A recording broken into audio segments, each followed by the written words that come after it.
Well, welcome to the Real Talk podcast with Gabe Perez. I am Gabe Perez, the guy, the one, the only. There's lots of Gabe Perez's actually out there, and if you go on Instagram or Facebook, you'll probably find a lot of people with that same name. But I am the only me.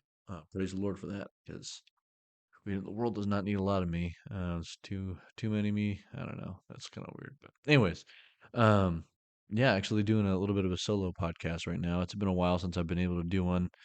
Also, it's hard to find guests just in general, just because for one, I can talk to people, but also everyone's busy. I'm busy, and now that I have a kid, it's a little bit harder to be able to find guests and find time where I'm not having to take care of kids. So having a long, uninterrupted conversation that isn't ministry or work related or family related, just having a conversation with somebody is increasingly harder and harder, which I've discovered. But that being said, since I'm solo and have the time, I have a little bit of time. It's on a Wednesday right now, but got everything done. Just got to get ready for the youth group and get the food essentially. Worship's done, slides are done, lessons done, everything's set up. I just got to get food right now, which is the first time in a long time been ahead. But today, I kind of just wanted to share some thoughts. I don't know. I've had quite a lot of things going on lately. Obviously, having a kid, it's the biggest one since I last posted an episode, which was a long time ago. My daughter's 8 months, actually, today, or not today, 2 days ago. Not today, 2 days ago. So it has been some time since I uploaded or even recorded a podcast with somebody else for this one. But since then, I have really been on a journey of a lot of growth and nothing crazy. I don't know. This is going to be really stupid, to be honest with you guys, because barely anybody listens to this. This is more just a pet project for myself, but maybe it's just a diary. I guess I'm keeping for the future and somebody else can listen in on it. But it's been very challenging, I will tell you, having a kid and being able to see her grow has been a massive blessing, but at the same time, it has been easily um, probably one of the hardest things I've ever had to do. Um, and I say one of because honestly, she's been a really good baby. My daughter's name is Isabella. She is the light and love of my life. She's amazing, and she has the most beautiful eyes, the longest eyelashes, the most adorable smile, the thickest little thighs you're ever gonna see. Just tiny calves. I don't know why the heck my daughter has such tiny calves, but she's got tiny ones, dude. Um, and yeah, I just love her to death. But um, we've been blessed with a really, really healthy, really easygoing, good sleeping, well eating, well adjusting baby. She doesn't cry a lot. She's just an awesome kid, and I know I probably have that first parent or first time parent, uh, I guess, ignorance about it and not realizing how hard it's going to be or how hard it actually is. And I look back, I'm like, man, that kind of sucked. But I don't know. It doesn't feel that overwhelming right now. It just feels like I have to kind of give up a lot of stuff. And one of those, obviously, being podcasting and stuff. And one of that is actually less ministry work I'm able to do, which is another big challenge for me. But it has been great to be able to see her grow. But in seeing her growing, I have been tested in my patience. I've been tested in my self reflection and really have had to come to terms with the fact that I am much more flawed and uglier on the inside than I ever thought I was. You know, prior to having a kid, I was like, "Ah, I'm all right, I'm doing things okay." And then you realize pretty quickly that you're actually not that good. Um, and I kind of realized this, like, earlier on, especially early on, whenever she's like a tiny infant, cannot do anything for, like, she's literally like can't even roll over, right? She's completely helpless. And I'll tell you, you would think like being a parent and seeing your baby who is completely helpless, just lying there and crying, you would have nothing but sympathy, right? You would think like, oh, of course I'd help that baby. Of course I'd be totally patient. I totally wouldn't, be upset or frustrated or angry or whatever. But, guys, it's at least for me, I've been amazed at how impatient and frustrated I can be with an infant who literally is at no fault of her own. She can't help the fact that she's a baby.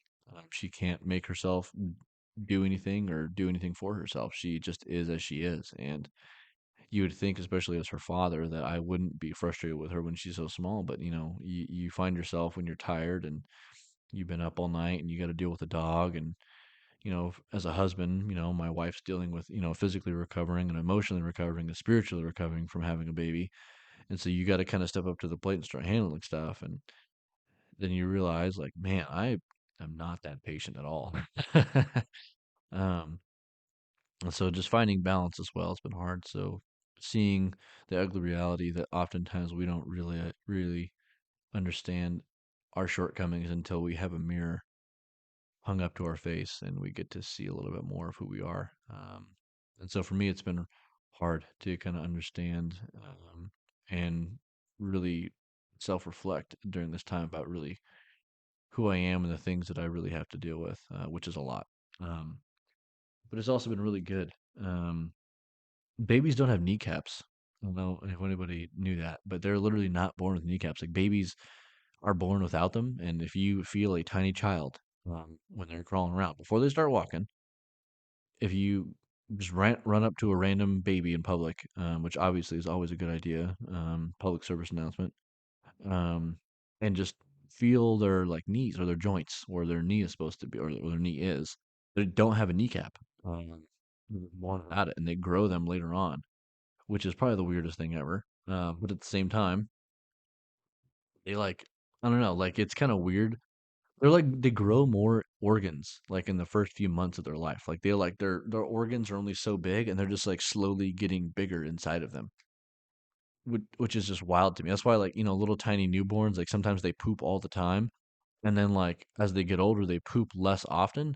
And it's not because they have less poop in their body, but it's because they have longer intestines to deal with like all their stuff. And I'm like, whoa, that man, I don't know. Like, life is just wild, and like, I don't know what the Lord did, but He knew what He was doing, right? And it's just wild to see like this tiny creature just grow up in front of your eyes. And yeah, it's been amazing to see my wife Rachel be the person that she is and be the mom that she is, and I'm grateful for her. I don't know if she's talked about trying to be on the podcast. Like, I brought it up to her, and she was like, "Okay, no." um, just because she was like, "Well, we talk all the time, and I don't know how we would have a conversation that isn't just like us talking," which I get. But anyways, so but I love her. I love her to death, and she's an amazing mom. And she just shows me more and more and more of God's grace and mercy every single day, and how she interacts with my daughter and interacts with me, without pulling her hair out every day is just amazing. Because I'm obnoxious. I don't know if you guys know that. If you do know me, then you know I'm pretty obnoxious. Um, I'm very excitable and loud and crazy and can be kind of sporadic. It's because I care. I just love life, and I love the people around me, and I love what I'm doing, whatever I'm doing. And if I don't love it, then I make it known I don't love it. And if I have a problem with something, I make it known that I have a problem with something. Um, I'm just very outspoken. And it's another issue I've had to deal with, obviously, throughout the years, but especially with having a kid. It's like, I can complain and whine all I want, but the baby doesn't really care what's going on. They just need food, or they need a diaper change, or they're tired. And Rachel is just such a good contrast to me in so many ways, and I'm just grateful for that.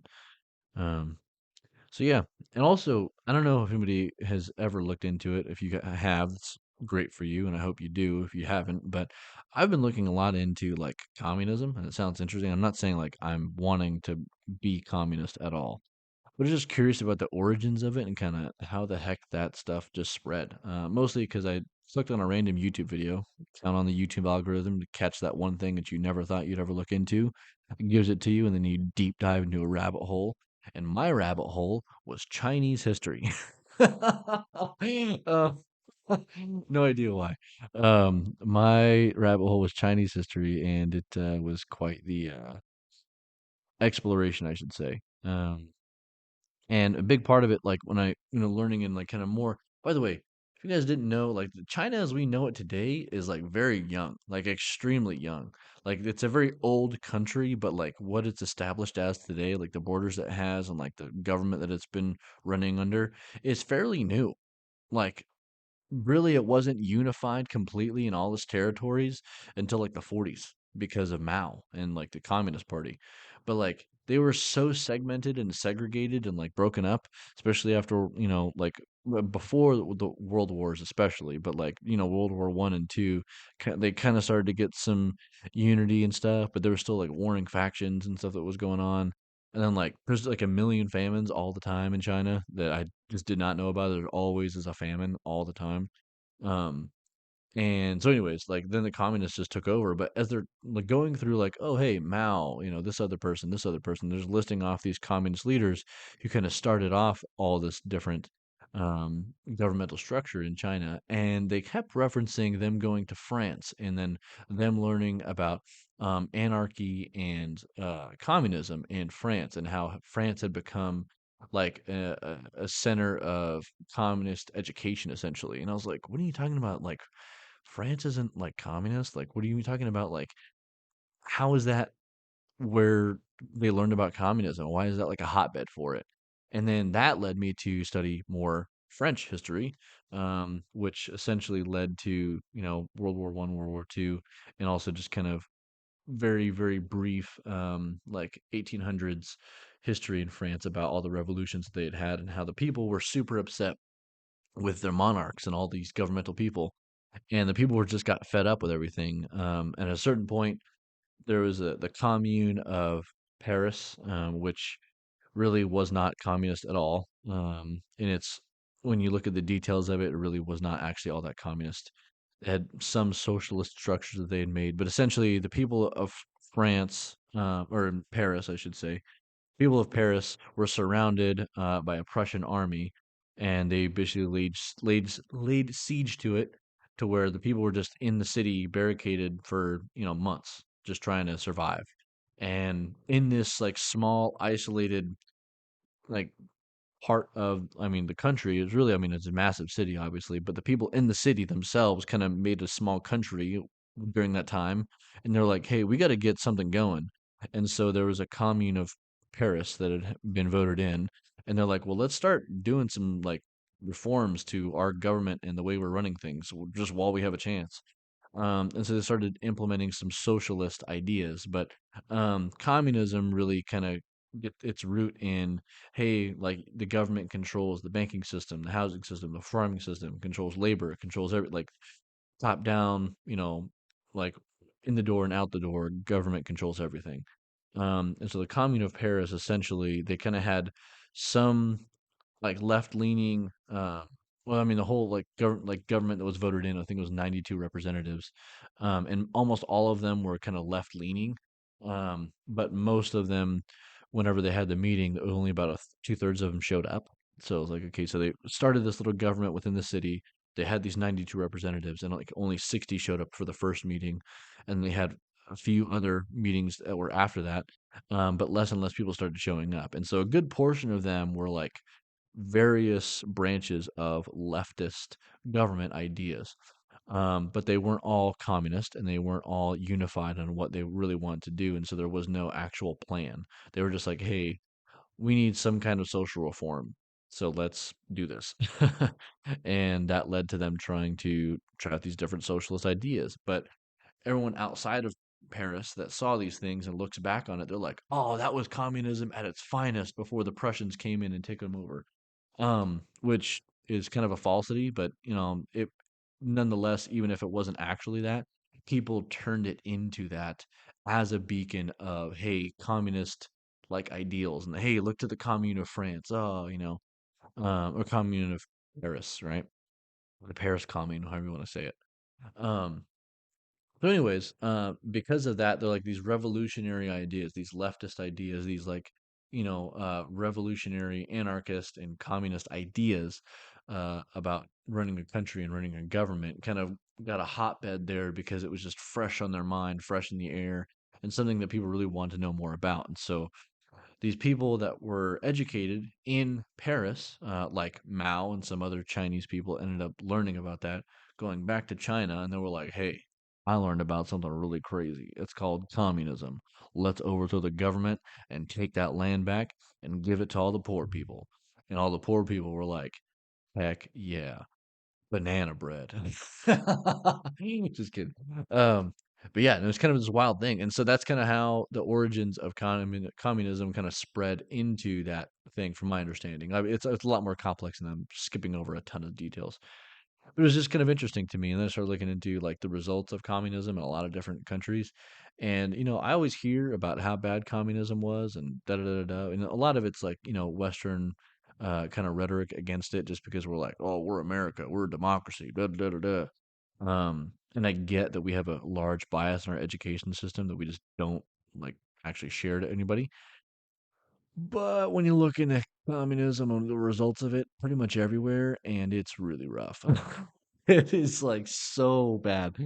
Um, I mean, there's a lot, like millions of people died in famines in China all the time.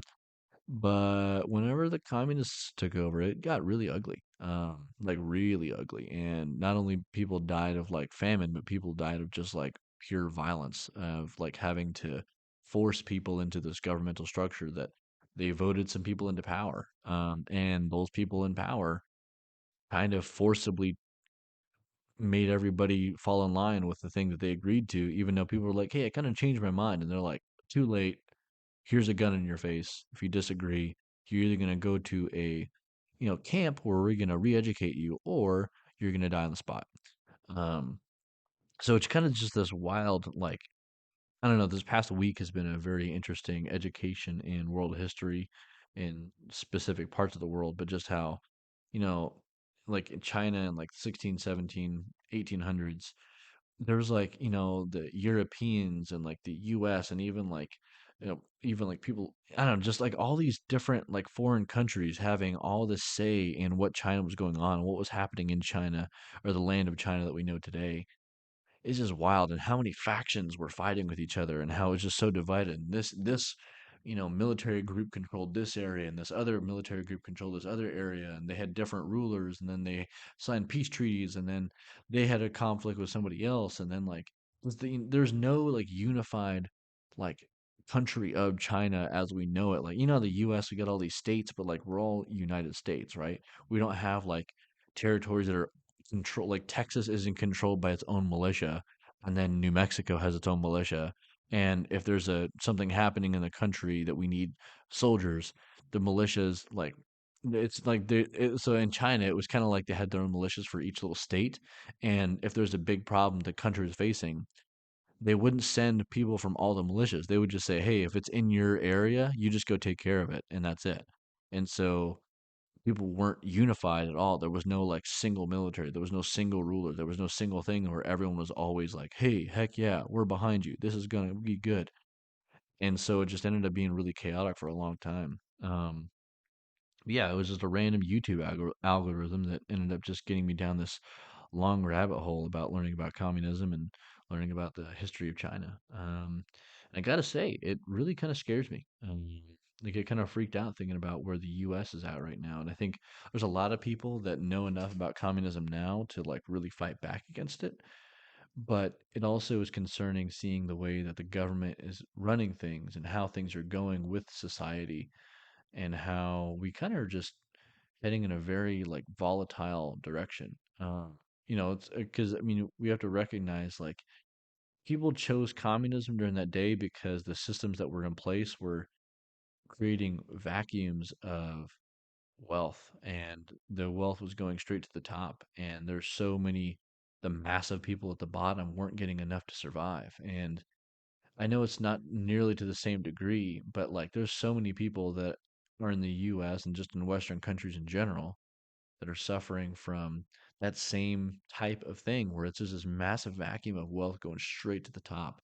And the people that are wealthy, son. They are balling, man. And the people that are not balling are really hurting, struggling to make ends meet. And I was talking to Rachel about this literally, like I think it's last night. I don't know, but it's last night because I was rambling like crazy.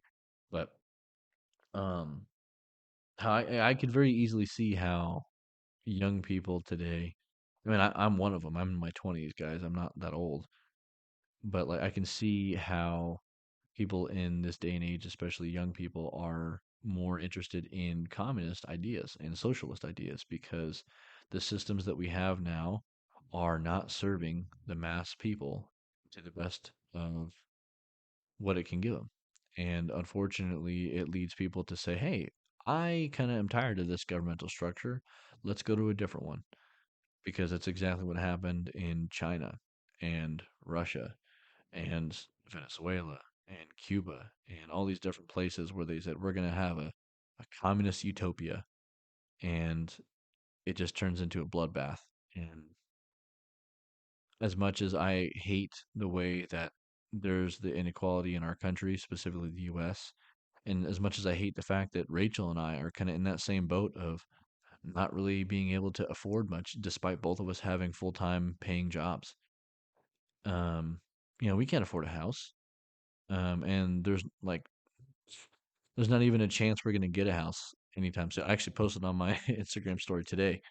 Um, it was, or maybe it was last night, I don't know, but just it was a meme or a reel. Um, this guy getting financial advice from somebody, and he's like, "Hey, what's your goal?" And he says, "I would like to buy a house." The guy laughs at him and he goes, "You're not gonna own a house. You're just not." And he goes, "Okay, well, what do you mean?" He goes, "Well, you're not like month to month with your payments." He's like, "You're more like vacation to pet surgery." He's like, "That's kind of what you are. So you're not necessarily like in poverty. Like you're not like, oh man, I'm not scraping. Like you're kind of scraping by. You're like making your payments. You're doing okay. But like if one bigger expense hits, it just sets you back completely, and you can't get ahead. Like there's no chance for us to build up any money to be able to get out of what we're going through because we're just stuck in renting. We're stuck in being in someone else's property, paying them money just to live. And those people usually are big corporations that have a lot more money. They can buy up properties, rent them out, and they rake in all the profits. And there's millions of people that want to own a house that literally can't because it's too expensive. And if you do try and buy a house, then you have to basically pay, $3,000, $4,000 a month just to afford a decent home. And if you don't want a decent home, you're either going to be renting or live in a horrible shack that doesn't actually house you. Or you have to give up everything else in your life, including sacrificing your nutrition, sacrificing your transportation options, sacrificing any kind of new anything. Essentially, you have to cut it bare to the bone, and then you might be able to afford a house that's decent, but nothing else. You can only have the house and nothing else, or you can have everything else and not the house, and then rent. Um, so it's just kind of a lose lose situation, and I see how people can lean towards those ideas, but also it scares me because when you look at those ideas like communism and heavy socialist reforms, as much as they might sound nice because they redistribute things, you can only really do that through violence, and you can only really do that if it's things are that bad. Um, and it talks about in the Constitution of the U.S. that like if there is a government that is not serving the people, that we as a people have the right to revolt violently. It says that we have that right as a people because the government is not what tells us what to do. We tell the government what to do. But unfortunately, it's gotten really backwards. And now the government has so much control that they think that hey, that's not an option. That's not something that's going to happen. That's not something that should happen. But at the same time, if they continue to let people take advantage of the population and people are suffering and falling behind in various ways, it's only going to lead to revolution and massive swings of change or a lot of pain and suffering. And it's hard, I'm scared for my daughter. I'm scared for my youth kids that I get to see grow up, and I love these kids so much. If any of you guys are listening, I don't know why you're listening to this. Go do your homework. um, but yeah, I mean, the future, as much as like I can be willing to suffer through some stuff, and I feel like kind of my life has always been I'm willing to put up with stuff and just keep on chugging along. I don't want my daughter to have to just put up with stuff and keep chugging along, and I don't want my youth kids to have to do that. And I don't know, the direction that we're heading is kind of scary, guys.